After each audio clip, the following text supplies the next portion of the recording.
नमस्कार प्यारे साथियों, स्वागत करता हूं आप सभी का अपने प्यारे यूट्यूब चैनल पावर ऑफ ज्ञान क्लासेस के आज के इस बेहतरीन सी क्लास में। तो प्यारे साथियों, आज हमारा जो इस चैप्टर का लेक्चर है वो लेक्चर प्यारे साथियों तीसरा है। ये जो जैव प्रक्रम का लेक्चर प्यारे साथियों ये तीसरा है। इसके पहले हमने इस चैप्टर का 2 लेक्चर कर लिया है। यदि आपने उन 2 लेक्चर्स को नहीं देखा है तो जा करके आप देख सकते हैं। तो प्यारे साथियों, आज के इस क्लास में हम बात करेंगे अमीबा में पोषण। जो अमीबा होता है प्यारे साथियों, जो हमें जो अमीबा होता है वो हमें सूक्ष्म आंखों से नहीं दिखाई देता है और वह एक कोशिकीय जीव होता है। इसके बारे में प्यारे साथियों हम डिटेल से जानेंगे कि अमीबा में पोषण कैसे होता है। उसके बाद दूसरी बात है जंतुओं तथा मानव में पोषण। जो जंतु यानी जानवर होते हैं प्यारे साथियों और मनुष्य जो हम लोग होते हैं उनमें जो पाचन होता है वो कैसे होता है, इन सभी चीज़ों के बारे में हम बात करेंगे। तो सबसे पहले हम देखते हैं अमीबा में पोषण कैसे होता है। तो प्यारे साथियों देखिए, अमीबा में पोषण क्या होता है। सबसे पहली बात, जो अमीबा होता है वो एक कोशिकीय जीव होता है, मतलब ये एक कोशिका से बना होता है अमीबा।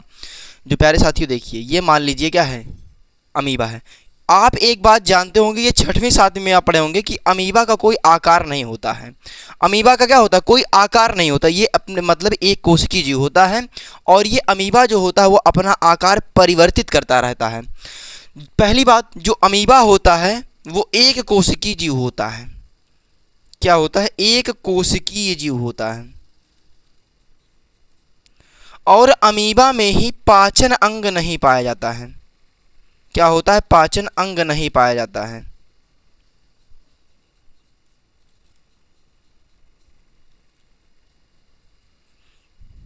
इतनी बात आपको क्लियर है। देखिए, अमीबा जो है वो एक कोशिकीय जीव है, इनमें पाचन अंग जो होता है वो नहीं पाया जाता है। इतनी बात आपको क्लियर होगी। देखिए, तो हम इसका डिफिनेशन लिखते हैं। पहले बात लिखते हैं कि यहाँ पर अमीबा जो होता है एक कोशिकीय जीव होता है और इनमें पाचन अंग नहीं पाया जाता है। उसके बाद हम बताएंगे कि अमीबा में जो पाचन होता है वो कैसे होता है, यानी पोषण कैसे होता है। देखिए, यहाँ पर सबसे पहली बात, अमीबा जो है वो एक कोशिकीय जीव है। अमीबा, यहाँ पर बापर आग मात्रा लिख लीजिएगा। अमीबा एक कोशिकीय जीव है।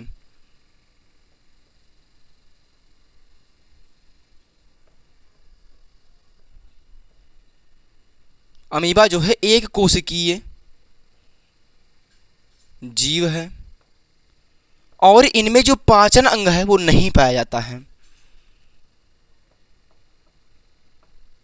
इनमें पाचन अंग नहीं पाया जाता है।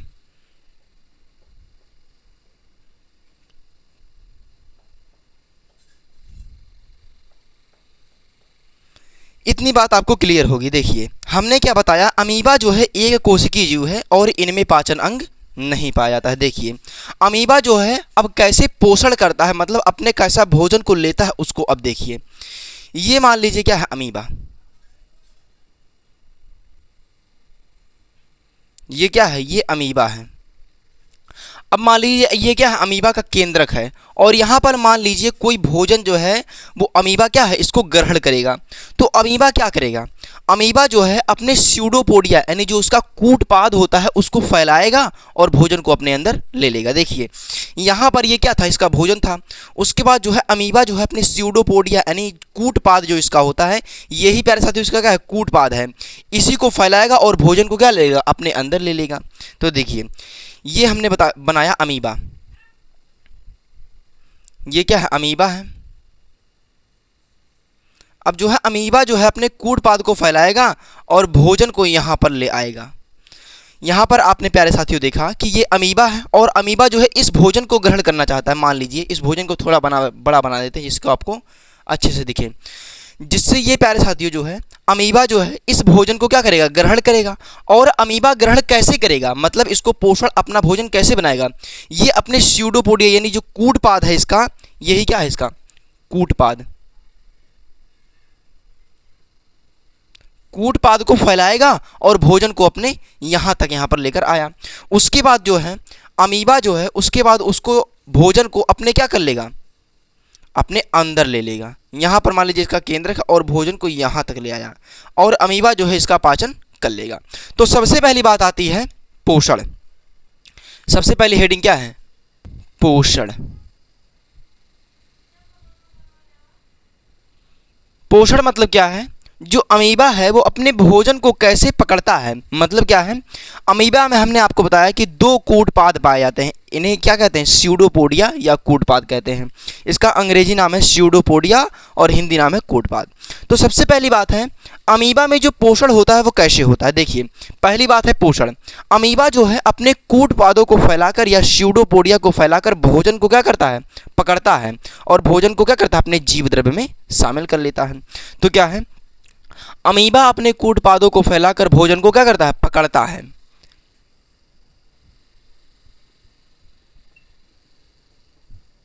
अमीबा अपने कूटपादों को फैलाकर कूटपादों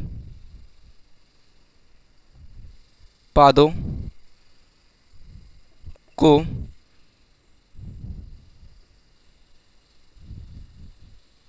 फैलाकर भोजन को क्या करता है? ग्रहण करता है। भोजन को ग्रहण करता है तथा उसे क्या करता है? अपने जीव द्रव्य में शामिल कर लेता है। तथा उसे अपने जीव द्रव्य में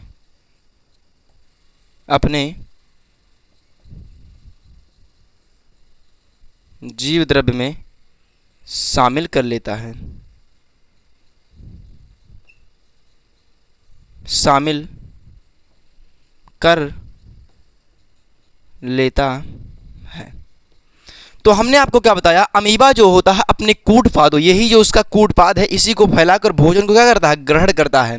यहाँ पर देखिए, भोजन को क्या कर लिया? ये ग्रहण कर लिया है। यहाँ पर अपने जीव द्रव्य में क्या कर लिया? शामिल कर लिया है। मतलब अमीबा अपने कूटपादों को फैलाकर भोजन को ग्रहण किया। ये देखिए, कूटपादों को फैलाकर भोजन को ग्रहण किया और उसके बाद इसको अपने जीव द्रव्य में क्या कर लिया? शामिल कर लिया। उसके बाद हमने देखा कि पोषण हो गया। मतलब अमीबा में कैसे पोषण होता है इसको हमने देख लिया। अब बात आती है अमीबा में पाचन कैसे होता है। क्या होता है? पाचन कैसे होता है? सबसे पहली बात, अमीबा में कुछ एंजाइम्स पाए जाते हैं। इसमें ट्रिप्सिन नामक एंजाइम पाया जाता है। इसमें एमाइलेज और ट्रिप्सिन नामक एंजाइम पाया जाता है जो भोजन को क्या करता है? पचाने में मदद करता है। अमीबा में एमाइलेज और ट्रिप्सिन नामक एंजाइम पाए जाते हैं जो ये जो भोजन ग्रहण किया है इसी को पचाने में क्या करते हैं? सहायता करते हैं। तो देखिए,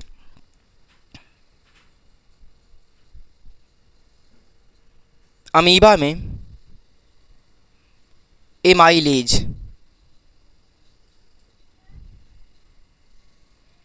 तथा ट्रिप्सिन नामक एंजाइम पाए जाते हैं। ट्रिप्सिन नामक एंजाइम पाए जाते हैं। नामक एंजाइम पाए जाते हैं। इसमें क्या होता है? इसमें अमीबा में एमाइलेज तथा ट्रिप्सिन नामक एंजाइम पाए जाते हैं जो भोजन को पचाने में क्या करते हैं? सहायता करते हैं। जो भोजन को पचाने में सहायता करते हैं।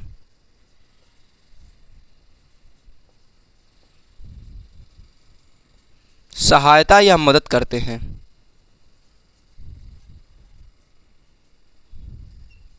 हमने क्या देखा?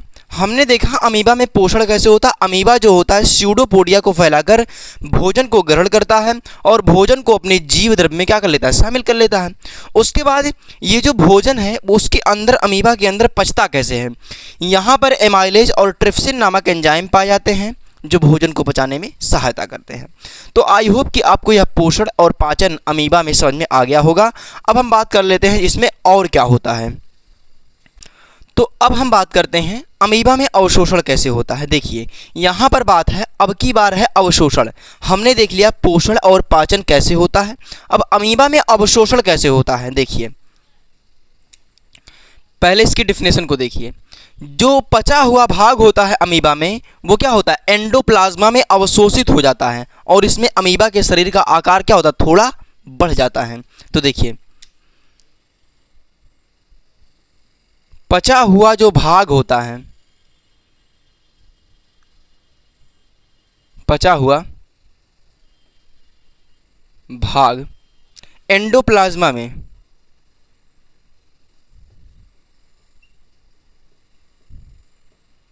पचा हुआ भाग एंडोप्लाज्मा में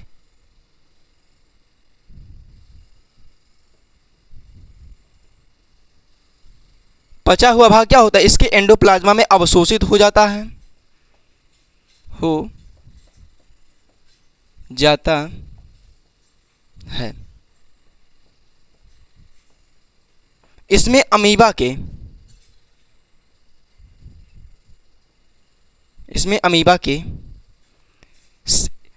देखिए हमने क्या बताया, पचा हुआ भाग इसके क्या होता है, एंडोप्लाज्मा में अवशोषित हो जाता है और इसमें जो अमीबा होता है उसका जो शरीर होता है, देखिए ये अमीबा का शरीर है, इस शरीर की क्या होगी, लंबाई थोड़ी सी बढ़ जाएगी। इसमें अमीबा के शरीर का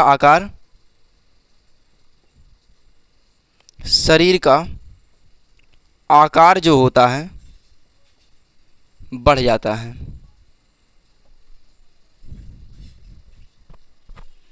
बढ़ जाता है।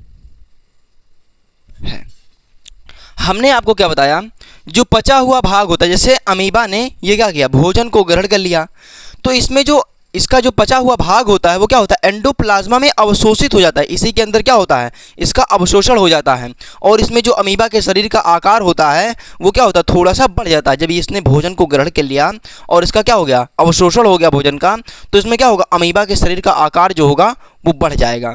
ये तो हमने देख लिया अवशोषण। अब बात करते हैं हम स्वांगीकरण के बारे में। क्या है स्वांगीकरण?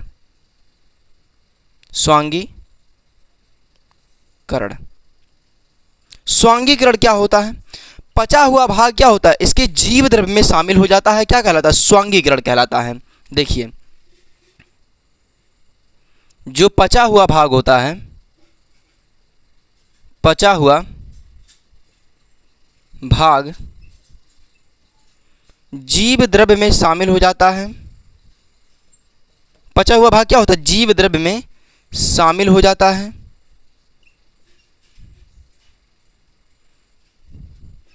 हो जाता है। जो यहाँ पर इसने भोजन को ग्रहण किया है वो क्या, इस बार क्या होगा, जीव द्रव्य में अगर शामिल हो जाए तो वही क्या कहलाता है, स्वांगीकरण कहलाता है। जीव द्रव्य में शामिल हो जाता है, क्या कहलाता है, स्वांगीकरण कहलाता है, स्वांगीकरण कहलाता है। तो हमने क्या देखा, हमने देखा पोषण और हमने क्या देखा, पाचन। उसके बाद हमने क्या देखा, अवशोषण और क्या देखा, स्वांगीकरण। तो अवशोषण क्या होता है, पचा हुआ भाग जो होता है इसके एंडोप्लाज्मा में अगर अवशोषित हो जाता है और इसमें क्या होता है, शरीर के आकार थोड़ा बढ़ जाता है, इसी को क्या कहते हैं, अवशोषण कहते हैं। अमीबा ने जो भोजन को ग्रहण किया है वही क्या होगा, अगर इसके एंडोप्लाज्मा में अवशोषित हो जाता है और इसमें अगर अमीबा के शरीर का आकार थोड़ा बढ़ जाए तो यह वही क्या कहलाता है, अवशोषण कहलाता है। स्वांगीकरण क्या है, पचा हुआ भाग जीव द्रव्य में शामिल हो जाता है, यही क्या कहलाता है, स्वांगीकरण कहलाता है। तो आई होप कि आपको इतनी बात क्लियर होगी। हमने देख लिया अमीबा में इतनी सारी बातें। अब हम देखते हैं अमीबा में बहिक्षेपण क्या होता है। तो अब हम बात करते हैं अमीबा में जो पोषण होता है वो लास्ट इसका पॉइंट, बहिक्षेपण। देखिए बहिक्षेपण क्या होता है, जो पदार्थ पचा नहीं, अमीबा जो होता है मतलब जो अमीबा के द्वारा भोजन को नहीं पचाया जा सका है उसको अगर अमीबा अपने शरीर से बाहर निकाल दे वही क्या कहलाता है, बहिक्षेपण कहलाता है। मतलब क्या है, अमीबा जो है वेस्ट मटेरियल को अगर बाहर निकालता है तो क्या कहलाता है, वही क्या कहलाता है, बहिक्षेपण कहलाता है। तो यहाँ पर देखिए जो पदार्थ अमीबा द्वारा, यहाँ पर लिखिएगा ऐसे, अमीबा द्वारा जो पदार्थ पचा नहीं, जो पदार्थ पचा नहीं मतलब है वो पदार्थ जो अमीबा के द्वारा नहीं पचाया जा सका है, मतलब क्या है, अमीबा द्वारा जो पदार्थ पचा नहीं उसे अपने शरीर से, उसे अपने शरीर से बाहर निकालने की जो प्रक्रिया होती है,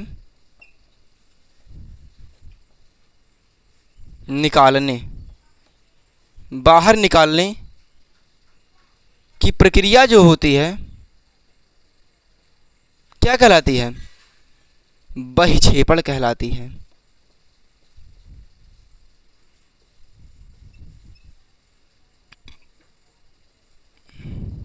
यहाँ पर देखिए, जैसे क्या है, अमीबा द्वारा जो पदार्थ नहीं पचाया जा सका है उसे अपने अगर शरीर से अमीबा बाहर निकाल दे तो यही प्रक्रिया क्या कहलाती है? बहिक्षेपण कहलाती है। तो हमने क्या देखा, मतलब इसमें सीधी सी ये बात है कि जो अमीबा ने भोजन को ग्रहण किया, अगर उसमें में से कोई भी पदार्थ, मतलब क्या है, जो पदार्थ इसके द्वारा पूर्ण पाचन नहीं किया गया है, मतलब यहाँ पर जिसने अमीबा को भोजन को ग्रहण किया और उसने क्या कर लिया, उसमें एमाइलेज और ट्रिप्सिन नामक एंजाइम थे जिसके कारण क्या किया, अमीबा ने भोजन को क्या कर लिया, ग्रहण कर लिया और उसका पाचन कर लिया। अब जो वेस्ट मटेरियल हैं प्यारे साथियों, क्या है, जो वेस्ट मटेरियल हैं, अगर उसको अमीबा अपने शरीर से बाहर निकाल दें, यहाँ पर सीधी सी बात है, उत्सर्जन कर रहा अमीबा, मतलब क्या है, वेस्ट मटेरियल को अपने शरीर से बाहर निकालने की प्रक्रिया ही क्या कहलाती है? बहिक्षेपण कहलाती है।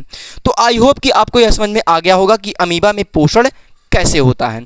तो प्यारे साथियों, अब हम देख लेते हैं जंतुओं तथा मानव में पोषण क्या होता है। तो अब हम देखते हैं जंतु तथा मानव में पोषण। जंतु तथा मानव में पोषण, सबसे पहली बात क्या होती है, उनमें अंतर्ग्रहण होता है, मतलब शरीर को, मतलब भोजन जो होता है उसको शरीर के भीतर पहुंचाने की प्रक्रिया है क्या कहलाती है? अंतर्ग्रहण। नाम से ही पता चल रहा है अंतर्ग्रहण, अंतर माने अंदर। तो सबसे पहली बात, ये जो हमारा पाचन तंत्र है, सबसे पहले हम इसको देख लेते हैं। देखिए, मान लीजिए हमने कोई भोजन खाया, यहाँ से ये भोजन क्या होगा, यहाँ से जाएगा और यहाँ पर इसे क्या मिल जाएगी, कुछ लार ग्रंथियाँ मिल जाएंगी हमें।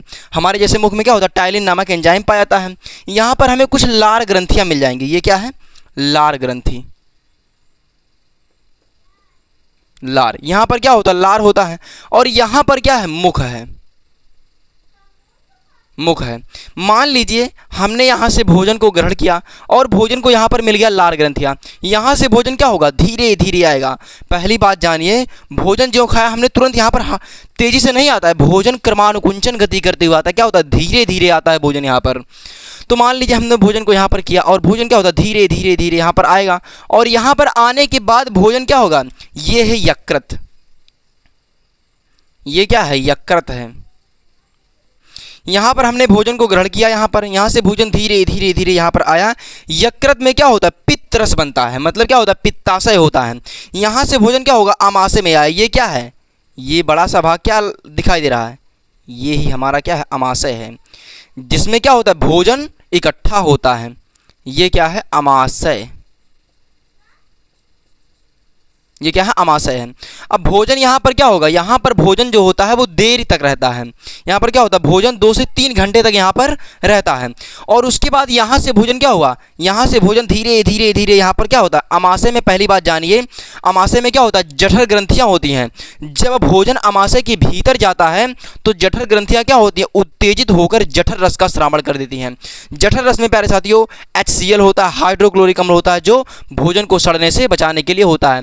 हम सभी आपको बताएंगे, लेकिन पहले ये देखिए, ये क्या है, ये है ग्रहणी। और ग्रहणी जो होती है वो सी आकृति के छल्ले की आकार की होती है। ये हमारे पेपर में कई बार प्यारे साथियों पूछा है कि ग्रहणी जो होता है वो किस आकार का होता है। ग्रहणी जो है सी आकार के छल्ले नुमा होती है। उसके बाद क्या हुआ, भोजन आमाशय से ग्रहणी से होते हुए ये क्या है, छोटी आंत में जाता है। ये क्या होता है, छोटी आंत में जाता है। उसके बाद छोटी आंत और बड़ी आंत में क्या होता है, ये छोटी आंत क्या होगा, ये बड़ी आंत में मिल जाएगी। ये क्या है, बड़ी आंत होती है, बड़ी आंत होती है। अभी प्यारे साथियों ये हम देख रहे हैं जंतु तथा मानव में पोषण। उसके बाद आएगा मानव में पाचन तंत्र को क्रियाविधि समझाइए। सबसे पहले क्या होगा, उसका चित्र हम बनाएंगे। जब मानव में पोषण कहेगा मतलब मानव में पाचन तंत्र कहेगा। ये तो भी प्यारे साथियों जंतु तथा मानव में पोषण है। तो देखिए हमने क्या देखा, हमें देखना है प्यारे साथियों सबसे पहले अंतर्ग्रहण क्या होता है। मतलब भोजन को शरीर के भीतर आहार नाल तक पहुंचाने की प्रक्रिया है क्या कहलाती है, अंतर्ग्रहण कहलाती है। भोजन को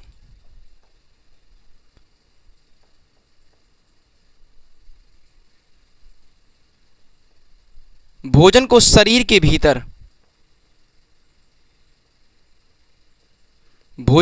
के भीतर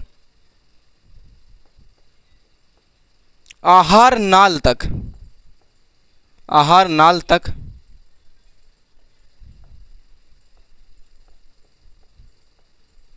पहुंचाने की जो प्रक्रिया होती है,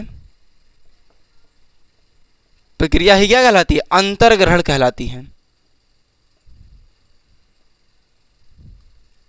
अंतर्ग्रहण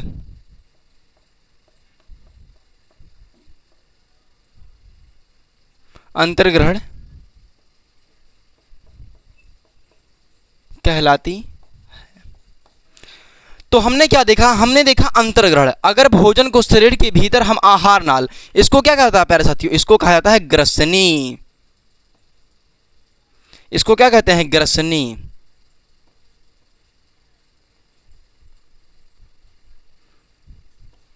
ग्रसनी। देखिए आहार नाल क्या है, आहार नाल प्यारे साथियों ये देखिए भोजन से हमने भोजन को मुख के द्वारा ग्रहण किया और यहाँ पर भोजन को क्या हुआ धीरे धीरे यहाँ पर आएगा, यही सब क्या आहार नाल है। भोजन को शरीर के भीतर आहार नाल तक पहुँचाने की प्रक्रिया, मतलब आहार नाल हम जहाँ से भोजन करते हैं वो वाली पाइप जो होती है वही क्या कहती है, आहार नाल कहलाती है। तो भोजन को शरीर के भीतर आहार नाल तक पहुँचाने की प्रक्रिया को क्या कहते हैं, यहाँ पर देखिए भोजन को शरीर के भीतर आहार नाल तक पहुंचाने की क्रिया क्या कहलाती है, अंतर्ग्रहण कहलाती है। तो हमने अंतर्ग्रहण को देख लिया। अब हम देखते हैं पाचन क्या होता है। दूसरा पॉइंट क्या है, मतलब दूसरा हेडिंग इसको समझिएगा, ये क्या है, पाचन। अब हम देखते हैं पाचन क्या होता है। पाचन जैसे कि हमने भोजन को यहाँ से ग्रहण किया और भोजन धीरे धीरे यानी क्रमानुकुंचन गति करते हुए यहाँ पर कहाँ आया, अमाशय में आया। और अमाशय में जठर ग्रंथियाँ होती हैं, जहाँ पर जठर ग्रंथ क्या होते हैं, उत्तेजित हो जाती हैं। उसके बाद भोजन ग्रहणी में आया, ग्रहणी में होते हुए छोटी आंत में भोजन यहाँ तक पहुँचा। उसके बाद जो होता है ये क्या है, बड़ी आंत है। यहाँ पर हमने लिखा है क्या, बड़ी आंत। यहाँ से बड़ी आंत से भोजन होते होते यहाँ पर क्या हुआ, यहाँ पर है प्यारे साथियों मलाशय। यहाँ पर क्या है, मलाशय। और ये क्या है, गुदाद्वार है, गुदाद्वार। यहाँ से भोजन क्या होगा, हमारे शरीर के बाहर निकल जाएगा। तो बात आती है पाचन क्या होता है। पाचन देखिए, पाचन का हम डेफिनेशन क्या बताते हैं, यहाँ पर है ठोस, बड़े बड़े ठोस आघूलनशील पदार्थों को, जो बड़े बड़े ठोस हमने क्या किया, भोजन को ग्रहण किया है। तो यहाँ पर देखिए क्या है, बड़े बड़े ठोस आघूलनशील पदार्थों को, ठोस आघूलनशील पदार्थों को, ठोस बड़े बड़े आघूलनशील पदार्थों को, जो हमने ठोस बड़े बड़े आघूलनशील पदार्थों को हमने क्या किया, ग्रहण किया है। ये क्या है, ठोस बड़े बड़े आघूलनशील पदार्थों को जल अपघटन की प्रक्रिया के द्वारा, जल अपघटन की प्रक्रिया के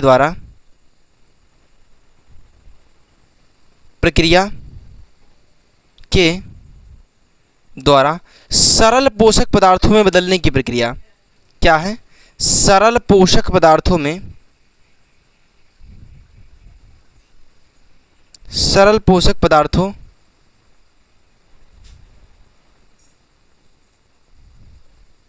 बदलने की प्रक्रिया। यहाँ पर क्या है, बदलने की प्रक्रिया को, बदलने की प्रक्रिया क्या कहते हैं, हम पाचन कहते हैं।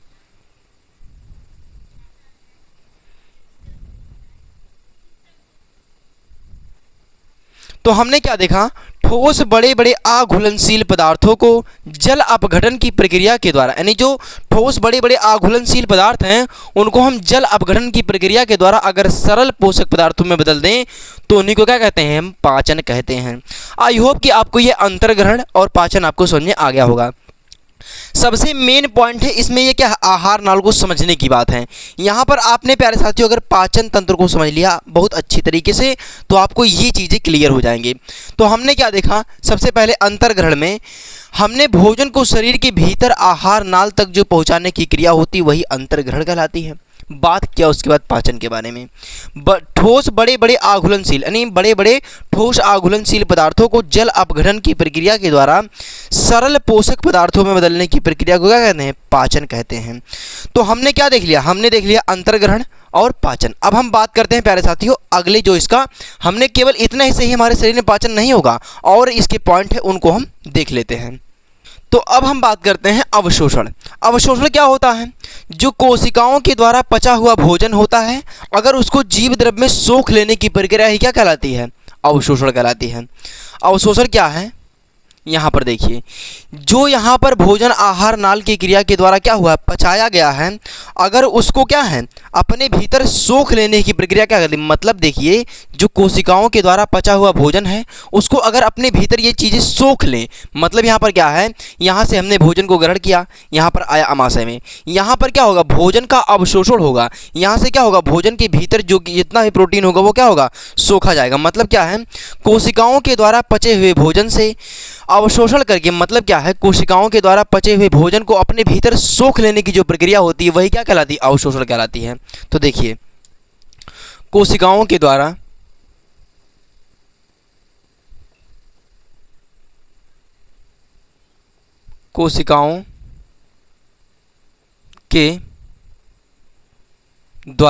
पचे हुए भोजन को अपने भीतर सोख लेने की प्रक्रिया को कोशिकाओं के द्वारा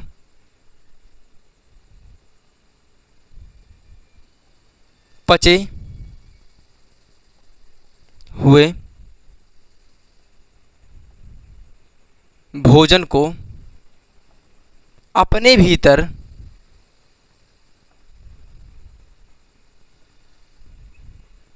अपने भीतर सोख लेने की जो प्रक्रिया होती है, सोख लेने की प्रक्रिया क्या कहलाती है, अवशोषण कहलाती है। अवशोषण कहलाती है, ये ला है, कहलाती है। तो हमने क्या देखा, हमने अवशोषण देख लिया। अब हम बात करते हैं स्वांगीकरण के बारे में।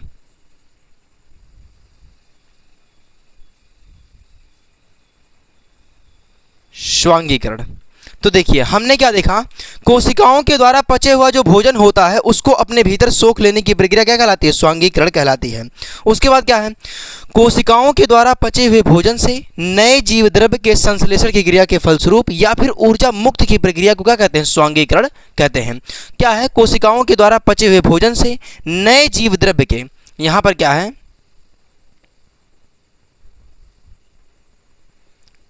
कोशिकाओं के द्वारा पचे हुए भोजन से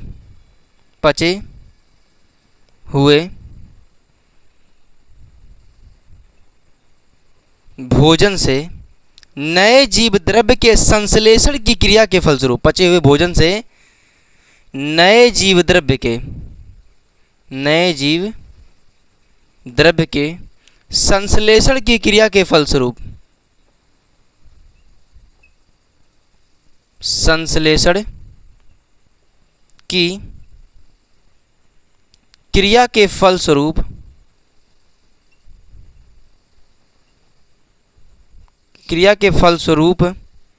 ऊर्जा मुक्त की प्रक्रिया को क्या कहते हैं, ऊर्जा मुक्त की प्रक्रिया को क्या कहते हैं, स्वांगीकरण कहते हैं। स्वांगीकरण कहते हैं। तो हमने क्या देखा, हमने देखा अवशोषण। अवशोषण क्या होता है, कोशिकाओं के द्वारा पचे हुए भोजन को अपने भीतर सोख लेने की जो प्रक्रिया होती है वही क्या कहलाती है, अवशोषण कहलाती है। उसके बाद होगा पचे हुए भोजन का स्वांगीकरण, मतलब कोशिकाओं के द्वारा जो पचा हुआ भोजन है उसको नए जीव द्रव्य में शामिल करने या फिर संश्लेषण करने की क्रिया के फलस्वरूप क्या होता है, ऊर्जा मुक्ति की प्रक्रिया को ही क्या कहते हैं, स्वांगीकरण कहते हैं। जैसे कि आप यहाँ पर इस स्ट्रक्चर को ध्यान में रखिएगा, हमने सबसे पहले भोजन को ग्रहण किया, भोजन सबसे पहले ग्रसनी में गया, ग्रसनी से होता हुआ भोजन क्या होता है, क्रमानुकुंचन गति करते हुए भोजन आमाशय में पहुंचा। आमाशय में जो होती हैं जठर ग्रंथियां होती हैं, जठर ग्रंथियां उत्तेजित होकर क्या करती हैं, जठर रस का स्रावण करती हैं। मतलब आमाशय जो होता है वो जैसे देखते हैं, जैसे आमाशय क्या होता है उसमें एक संकुचनशील धानी लगा होता है। जैसे ही यहाँ पर भोजन ग्रहण करता है, मतलब जैसे यहाँ पर भोजन आने का संदेश होता है, तो यहाँ पर एक ग्रंथियाँ होती हैं जिसका नाम है जठर ग्रंथियाँ, वो उत्तेजित हो जाती हैं। उन्हें अनुभव हो जाता है कि भोजन आ रहा है, तो वे क्या करने लगती हैं, जठर ग्रंथ का स्रावण करने लगती हैं। मतलब वो क्या होता है, एक चिपचिपा पदार्थ होता है। तो देखिए यहाँ तक भोजन आया, यहाँ से भोजन जो होता है ग्रहणी, जो कि सी आकृति के छल्ले होती है, ग्रहणी से होता हुआ भोजन छोटी आंत में जाता है। ये है क्या, छोटी आंत, यहाँ पर हमने लिख दिया है, देखिए छोटी आंत। यहाँ से भोजन क्या होता है, छोटी आंत में ऐसे जाता है। उसके बाद छोटी आंत से भोजन क्या होता है, बड़ी आंत में जाता है। यहाँ पर प्यारे साथियों, यहाँ पर क्या होता है, भोजन का आधे से ज़्यादा पाचन हो चुका होता है। अब बड़ी आंत में भोजन का केवल एक ही काम रह जाता है, जो यहाँ पर भोजन में जो है केवल अवशोषण करने के काम रह जाता है। यहाँ पर क्या होता है, बड़ी आंत में दीर्घ रोम होते हैं, जो भोजन से क्या होता है, मतलब जो पदार्थ जो होते हैं प्यारे साथियों, अगर जो इंपॉर्टेंट होते हैं उनको यहाँ पर क्या होता है, सोख लिया जाता है, और जो बचा हुआ पदार्थ होता है वो मलाशय से गुदाद्वार के द्वारा शरीर के बाहर निकाल दिया जाता है। इतनी बस क्रिया है पाचन में। तो आई होप कि आपको इतनी बात क्लियर होगी। हमने क्या देखा, हमने देखा अवशोषण और स्वांगीकरण। अब हम बात करते हैं अगले हेडिंग के बारे में। अब हम बात करते हैं बहिष्करण, जो कि क्या है, जंतु तथा मानव के में पोषण जो है अंतिम हेडिंग है। तो क्या है बहिष्करण, मल के रूप में अनपचे भोजन को गुदा द्वारा शरीर के बाहर निकालने की प्रक्रिया क्या कहलाती है, बहिष्करण कहलाती है। जैसा कि हमने आपको बताया कि सबसे पहले हमने भोजन को ग्रहण किया, भोजन ग्रसनी में क्रमानुकुंचन गति करते हुए आमाशय में पहुंचा। आमाशय में जठर ग्रंथियां होती हैं जो कि क्या करती हैं, जठर रस का स्रावण करती हैं। जठर रस का स्रावण कब करती हैं, जैसे ही उन्हें पता होता है कि भोजन बस आने ही वाला है, तो ये क्या होती है, इनकी जो जठर ग्रंथियां होती है वो उत्तेजित हो जाती हैं और जठर रस का स्रावण करने लगती हैं। तो उसके बाद क्या हुआ, यहाँ पर होता है पित्तरस। पित्तरस मतलब पित्ताशय में यानी यकृत में क्या होता है, पित्तरस होता है। उसके बाद भोजन ग्रहणी, जो किसी आकृति की छल्ले होती है, ग्रहणी से भोजन होता हुआ छोटी आंत में जाता है, और छोटी आंत में ही ये क्या होता है, छोटी आंत जो है बहुत बड़ी नलिका होती है। यहाँ पर छोटी आंत से भोजन क्या होता है, बड़ी आंत में होता हुआ चला जाता है, और यहाँ पर बड़ी आंत में दीर्घ रोम उपस्थित होते हैं, हमने आपको बताया। और यहाँ से क्या होता है, भोजन का यहाँ पर मलाशय होता है और गुदाद्वार के द्वारा शरीर के बाहर निकाल दिया जाता है। मतलब वेस्ट मटेरियल को ही क्या होता है, शरीर से बाहर निकाला जा रहा है।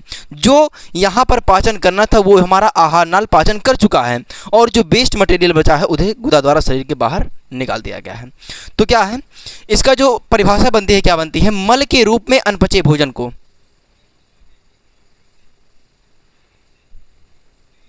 मल के रूप में अनपचे भोजन को मल के रूप में अनपचे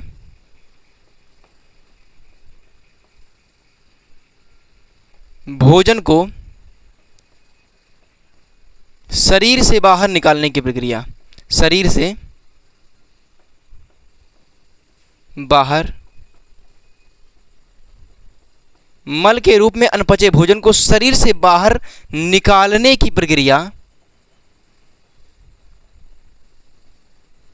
निकालने की प्रक्रिया क्या कहलाती है, बहिष्करण कहलाती है। बहिष्करण कहलाती है। यहाँ पर सीधी सी बात है, जो पदार्थ यहाँ पर नहीं पच चुका है, मतलब जो वेस्ट मटेरियल है उसको गुदा के द्वारा क्या होता है, शरीर से बाहर निकाला जा रहा है। बस इतनी सी बात यहाँ पर है। तो आई होप कि यह आपको जंतु तथा मानव में पोषण जो है बहुत अच्छी तरीके से समझ में आया होगा। हमने आपको चित्र के माध्यम से ही बता दिया जो हमारे पेपर में बनाना पड़ेगा। अगर हमारे पेपर में आ गया जंतु तथा मानव में पोषण को सचित्र वर्णन कीजिए, तो यहाँ पर क्या होगा, चित्र को बनाना पड़ेगा और हर एक चीज़ को लिखना पड़ेगा। जितना हमने आपको 5 हेडिंग डलवा के लिखाया आपको उतना पेपर में लिखना पड़ेगा।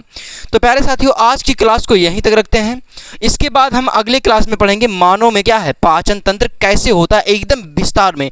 ये तो हमने जंतु तथा मानव में पोषण अभी पढ़ा, अभी हम केवल मानव में पोषण पढ़ेंगे कि हमारे जो जंतु मतलब मानव होते हैं उनमें पाचन कैसे होता है। वहाँ पर हर एक चीज़ें डिटेल में, यहाँ पर हमने शॉर्ट में समझा, वहाँ पर हमने हर एक चीज़ को डिटेल में पढ़ेंगे। तो आई होप कि यह क्लास आपको समझ में आई होगी। आज की क्लास को यहीं तक रखते हैं। अगर आपको वीडियो अच्छी लगी हो तो लाइक, सब्सक्राइब, कमेंट जरूर कीजिएगा और अपने दोस्तों के साथ भी शेयर कीजिएगा। Thank you.